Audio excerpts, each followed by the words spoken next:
नमस्ते। आप सभी को बहुत बहुत धन्यवाद। आपने हमारा सब्सक्राइबर बेस 15 लाख तक पहुंचा दिया है, लेकिन अब और भी आवश्यकता है कि आप सभी सब्सक्राइब करें और दूसरों से सब्सक्राइब करावें। वीडियो को लाइक करें, शेयर करें। आज मैं बात करना जा रहा हूं कि भाई हमारा जो विपक्ष है वो आगे क्या प्लानिंग कर रहा है और उसके निशाने पर कौन कौन है और कैसे उसका उपचार होगा। जी, वैसे तो आज का दिन अच्छा है क्योंकि अजीत भारती को स्टे मिल गया कर्नाटका हाई कोर्ट से और बिफिटिंग फैक्ट्स वाले को तेलंगाना हाई कोर्ट से भी स्टे मिल गया। और तेलंगाना हाई कोर्ट ने तो एक बड़ा उचित प्रश्न पूछा कि भाई ऐसा है कि जो व्यक्ति जो कह रहा है वो कह रहा है कहीं केरला से और जो बात हो रही पश्चिम बंगाल से, ये तेलंगाना में क्या सोच के आप लोगों ने इसको रजिस्टर कर लिया? क्योंकि इस समय तेलंगाना, पंजाब और कर्नाटका, इन तीन सरकारों का अपने विरोधी पक्ष जो विरोधी पक्ष के वोटर हैं, सपोर्टर हैं, उन सबको टारगेट करने के लिए उपयोग हो रहा है। पश्चिम बंगाल में तो उनके साथ हिंसा की जा रही है।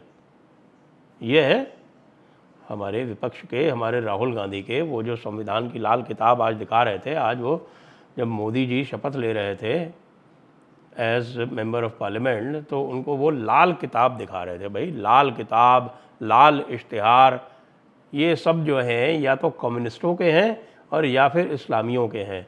तो ये कॉन्स्टिट्यूशन की लाल किताब कौन सी आ गई है, ये आप समझ लें इसमें संदेश क्या छुपा हुआ है। संदेश ये है कि जिस प्रकार से झूठे नैरेटिव बना के, झूठी बातें रच के, यूट्यूबर्स इत्यादि से झूठा प्रचार करवा के जो कांग्रेस ने एक छोटी मोटी जो सफलता अर्जित की है, उससे उनके मुंह में लग गया है खून, लाल खून।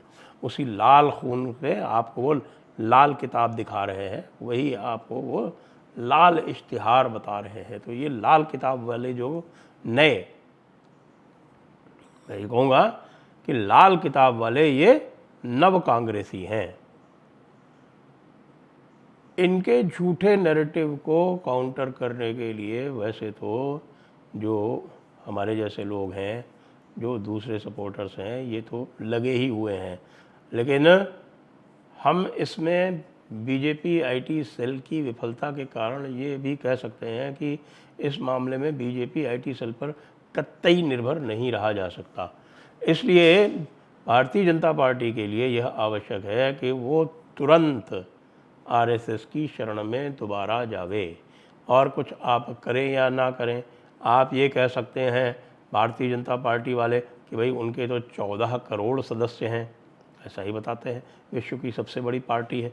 लेकिन वो 14 करोड़ सदस्य में कितने जो हैं वो व्हाट्सएप वाले हैं, जिन्होंने व्हाट्सएप पे मिस्ड कॉल देके और सदस्यता ली है।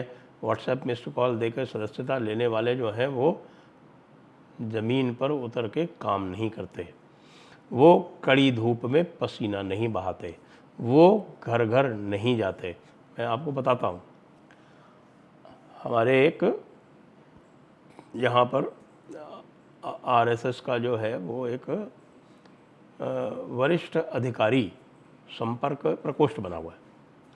वो वरिष्ठ अधिकारी मतलब, अब मैं चूँकि एडिशनल चीफ सेक्रेटरी से रिटायर हुआ हूँ, तो मेरे को वो वरिष्ठ अधिकारी जो पोस्ट है उसमें संपर्क के लिए उन्होंने टारगेट कर रखा है। और विदाउट फेल एक 75 वर्ष के रिटायर्ड अधिकारी हैं जो अपनी सेवा दे रहे हैं। वे सदैव कोई भी इस प्रकार की बात होती है तो न केवल संपर्क करते हैं, स्वयं भी आ जाते हैं। राम मंदिर का जो अक्षत निमंत्रण था वो वही स्वयं लेके आए थे। मैंने उनसे कहा कि भाई आप इस उम्र में ये क्या कर रहे हैं किसी युवा को और साथ को लेके? नहीं, ये काम तो मैं ही करूँगा।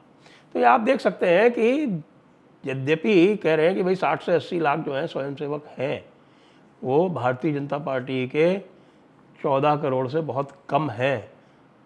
मैं आरएसएस की कई रीति नीतियों की आलोचना करता हूँ, लेकिन वो आलोचना अलग स्थान पर है।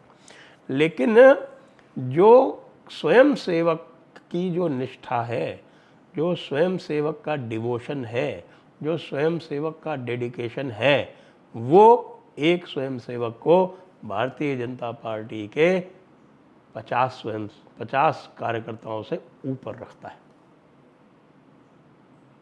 ये बात जो है ये जेपी नड्डा और अमित शाह भूल गए, और इसी भूल के कारण उनको मुंह की खानी पड़ी।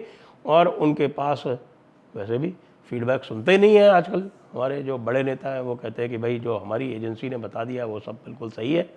सर्वे भी आजकल एजेंसी करती है, कार्यकर्ताओं का फीडबैक लिया नहीं जाता। तो मैं आज इस सोलो के माध्यम से, इस रिकॉर्डिंग के माध्यम से ये संदेश देना चाहता हूँ भारतीय जनता पार्टी को कि आप जो है ना, ये ज़्यादा जो कॉरपोरेट कल्चर में फंस गए हो, इससे थोड़ा सा निकलो। बहुत सारी नई चीज़ें लेने की आवश्यकता अवश्य है, लेकिन ये जो कॉरपोरेट कल्चर है कि सब कुछ आउटसोर्स करके और एजेंसीज करेंगी और कार्यकर्ताओं की कोई किसी भी प्रकार के कोई उनकी उपयोगिता नहीं है। कार्यकर्ता जो हैं वो दलाली करते हैं। कार्यकर्ता जब किसी से वोट लेने जाएगा तो वोटर जो है उससे एक तारतम्य रखता है, और वोटर ये मानकर कि वो एक पार्टी का सदस्य है, उससे यह अपेक्षाएं रखता है कि भाई वो गाढ़े समय में विशेषकर सरकारी तंत्र से उनकी मदद करे। सरकारी तंत्र आज भी ऐसा है जिसमें अच्छों को मदद की आवश्यकता पड़ जाती है। मैं कहता हूँ कि बड़े बड़े लोग जो बातें करते हैं ना, आज भी जाके रात में 12 बजे जरा पुलिस स्टेशन पर एफआईआर करवा के दिखा दें। घुसने की हिम्मत नहीं होगी। ये हमारी इस उपनिवेश का, यानी हम आज भी अंग्रेज़ों के उपनिवेश से अधिक कुछ नहीं है जहाँ तक सरकारी तंत्र है। सरकारी तंत्र में केवल और केवल उनको केवल क्या चाहिए, उनको केवल पावर दिखती है, उनको केवल इन्फ्लुएंस दिखता है, उनको अपना करियर दिखता है। उनको कोई लेना देना नहीं बीजेपी हारे या जीते। आप उनके माध्यम से रिफॉर्म लाना चाहते हैं, ठीक है, कुछ स्थानों पर ये कार्य कर सकता है, लेकिन जो कटिंग एज के जो पब्लिक इंगेजमेंट के जो सारे कार्य हैं उसमें आवश्यकता पड़ेगी, कार्यकर्ताओं की पड़ेगी। कार्यकर्ताओं के इंटरवेंशन की आवश्यकता सदैव पड़ी है और आज भी पड़ेगी, जब तक कि ऐसा न हो कि भाई अधिकारी होते हैं। मुझे पता है कि मेरे तो यहाँ एमएलए, जब मैं डिस्ट्रिक्ट मजिस्ट्रेट था तो एमएलए इसलिए जो है वो थोड़ा सा रुष्ट रहते थे कि उनको लगता था कि उनके पास कोई नहीं आता है, सारे के सारे सीधे के सीधे कलेक्टर के पास पहुँच जाते हैं, क्योंकि मेरा ग्रीवेंस रिड्रेसल सिस्टम इतना अच्छा था।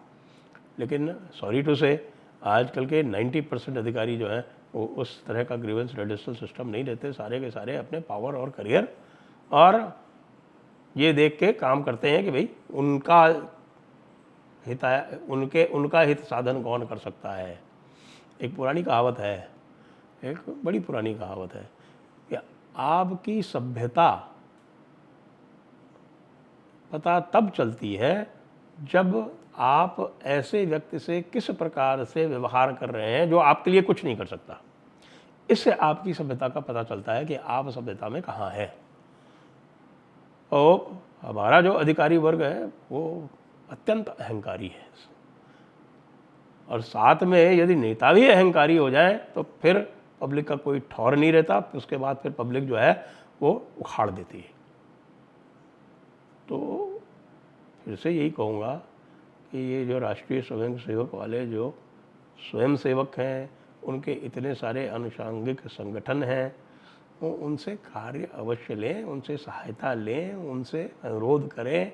आज उनके पास जाके यदि हाथ जोड़ने पड़े तो जोड़िए, डेडिकेटेड लोग हैं, क्या दिक्कत है। संघ से भी कहना चाहूँगा कि आपके जो बौद्धिक जो हैं वो थोड़े पुराने पड़ चुके हैं, उनमें उनको भी परिमार्जन की आवश्यकता है, उनमें भी कोई नई ऊर्जा आनी चाहिए। वो जो है वो समादर समिति वाले जो सप्त सिद्धांत हैं, जो ये कहता है कि साहब कि इस्लाम अच्छा है और कुछ मुसलमान बुरे हो सकते हैं, उसे अब आपको त्याग देना चाहिए, विशेषकर इस 2024 के लोकसभा के परिणाम देखकर। तो इसी के साथ आज का यह संदेश है कि भाई दो रूठों में मिलन हो जाए और जो अहंकारी लोग हैं वो उनका जो है थोड़ा अहंकार डाउन हो जाए। कुछ तो पब्लिक ने कर दिया है और कुछ स्वयं सीख जाए, नहीं सीखेंगे तो भाई हरे गंगे। जय हिंद, जय भारत, वंदे मातरम।